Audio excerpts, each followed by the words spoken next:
Good morning. Now I'm going to read chapter 14, A Letter to the Emperor. When Mucius had finished his story, his friends gazed at him in silence. They did not know whether to be awed or to burst out laughing. What a wild tale. How were they to believe it? On the other hand, there were things he had brought back with him. Rufus's cloak, which was still wet, and his own lantern. Apparently he was not telling tales, in which case he was a hero and deserving of great respect.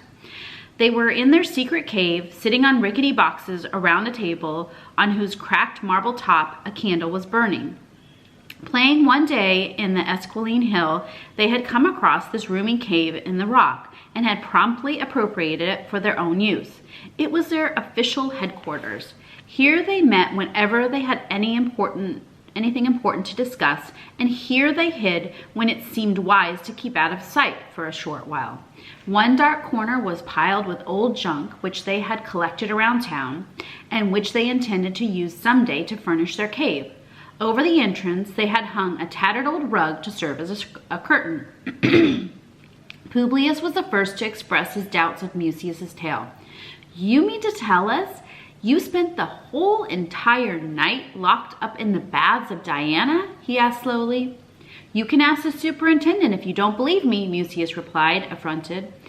"What did your folks say about your being out all night?" Flavius asked timidly. "I was lucky," Mucius said. "They were at the theater yesterday, and afterwards they went to a party, so they came home late and slept late in the morning. Only our doorkeeper saw me this morning, and he won't tell on me." "If I had known you were going to stay at Lucos's, I would have stayed too," Antonius said. "I didn't stay by choice," Mucius said. "I was trapped there when you idiots slammed the door behind you."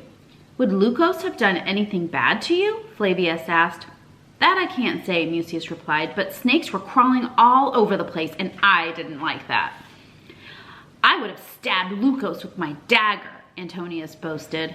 "If you hadn't fallen down dead from fright first," Publius mocked him. "Quiet! All this is beside the point," Julius interrupted them. He pushed the candle aside, leaned across the table, and looked searchingly into Mucius's face. "So your idea is that Rufus spent the fatal night locked up in the baths of Diana too?" he asked. "I've explained the whole thing to you," Mucius said impatiently. "Rufus must have gone to see Lucos. Then he must have jumped into the baths of Diana. In the morning when the superintendent opened the door, he scooted out and ran away. And the only way he could have gotten in was the way I did, through the skylight in the ceiling. That must have been between the first and second hours of the night when there was still enough water in the pool. If he jumped half an hour later, he would have broken his neck. So Rufus is innocent. He could not have written on the temple wall." "But what made him visit Lucos?" Flavius asked. "The gods alone know that," Mucius said. "All I know is that if he was inside the baths of Diana, he could only have gotten there by crossing roofs from Lucos's house. Lucos's house is the only one around that is as high as the baths." "What Mucius says makes sense," Julius said excitedly. "Remember Rufus's clothes that we found under his bed? They were soaking wet." "So there!" Mucius burst out, pleased by this support. "They were wet because he jumped into the pool at the baths of Diana." "We must do something at once," Julius said. "But what?" Flavius asked. "We'll go to see Livia and tell her all about it." "What can Livia do?" Publius asked. "She herself said that she is powerless. The prefect of the city won't receive her because he knows that the emperor is down on Praetonius." "Then we have to go to the emperor himself," Flavius reasoned.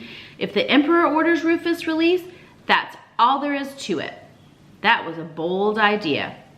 "What do you know?" Publius jeered. "Flavius is turning into a hero in his old age." "That isn't a bad idea," Mucius said. "We can prove to the emperor that Rufus is innocent." "It's not as easy as all that," Julius said. He dropped his voice and went on in a whisper. "The emperor is heavily guarded. He lives in fear that someone will try to kill him. You don't get admitted just like that. You have to ask for an audience, and that can take days." "I know what we can do," Antonius said with a wild conspiratorial expression. "What?" the others asked sulkily. Antonius's suggestions were apt to be pretty crazy. "We'll write him a letter," Antonius rapped out. "He can't be scared of a letter." The others were stunned. For once, Antonius' proposal was sensible. They could leave the letter at the palace, and it would surely be delivered to the emperor at once. But who's going to write it? Flavius asked. You, of course, Publius said. You had the best handwriting in class. For once, it will come in handy. Flavius protested, but was voted down. What shall I write it on? He complained. That's easy, Julius said, taking a parchment roll from under his toga. Here's a book of Cicero's orations. I don't like to part with it, but we'll use the back of it for the letter. It's fairly clean. Flavius had objections. A letter on the back of a book? What will the emperor think? He's likely to read the book and not the letter. The emperor is smarter than you are, Mucius said firmly. We can't take the time now to go looking for paper or wax tablets. This is an emergency. The emperor will understand. Just cross out the writing of the book. But Julius would not hear of that. No, don't cross it out, he pleaded. That would be a pity. And besides, the emperor might be annoyed. He thinks the world of Cicero, so he'll be pleased to get the book. Go ahead, write on the back. There's no harm in it. Come on. But I still don't know what to write, Flavius said miserably. I'll dictate it to you, Julius offered. Flavius sat down at the table, unrolled the parchment, smoothed it out, placed the candle beside it, and picked up a charcoal pencil. Then he waited for Julius's dictation. Julius paced up and down, pondering. Finally, he stopped behind Flavius and began, Dear Emperor. But that was as far as he got. Mucius and Publius instantly pounced on him. That's not the proper salutation for the emperor, Mucius said. Then what is? Julius asked, offended. I know, Antonius burst out. Divine, merciful, glorious, revered, all-knowing emperor. That's too much, Mucius said. They quarreled about how the emperor ought to be addressed, and then they debated about every sentence as it was dictated to Flavius, and finally they argued about the signature. It took almost an hour before the letter was completed, but at last they were satisfied with it, and Flavius had to read it aloud several times. Most revered divine emperor, Flavius read, we are petitioning you for the mercy of Rufus, son of Praetonius. He is in prison accused of having written Caius as a dumbbell on the wall of the temple of Minerva, which is dedicated to you. Rufus is innocent, for he was locked up in the baths of Diana all night. He jumped into the pool through the opening in the roof. That must have been between the first and second hours of the night.